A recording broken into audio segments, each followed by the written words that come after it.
Araw nga pala ngayon ng mga nguso, ay, mga nguso, ng mga puso, kaya naman samahan niyo ako mag-prepare ng mga small things lang naman na ibibigay ko sa aking mga friend and co-workmates. Bali, nagpa-print nga lang pala ako dyan ng Happy Valentine's Day na greetings na pa-heart shape kasi nga, para feel nila yung love kasi araw ngayon ng mga nguso.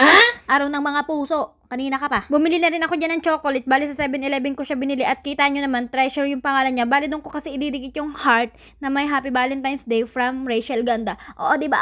Nag-angat ng sarili niyang bangko. Oo, diba? So, dinikit-dikitan ko na yung mga heart dyan and dinikit ko na rin dyan sa chocolate na Treasure because treasure ko sila. Hala, may pa ganun. Nagmamadali na nga pala ako ng mga oras na yan kasi naman anong oras na hindi pa ako nakakaligo, papasok pa ng trabaho ang babae. Nagkaroon kasi ng problema kanina sa pagpiprint kaya hindi agad ako nakauwi at naghahol ako sa pag-prepare nito. And yan naman sobrang gaganda, parang ako. Sana magustuhan nila and hindi ko sila binibigyan dahil Valentine's Day. Binibigyan ko sila bilang pasasalamat sa pag-welcome nila sa akin sa love at pagpapasaya. Sana magustuhan nila. Kasi kung hindi yung pwede. Iiyak talaga ako. Hala, ang UA. I love you guys. Happy Valentine's guys. I love you all.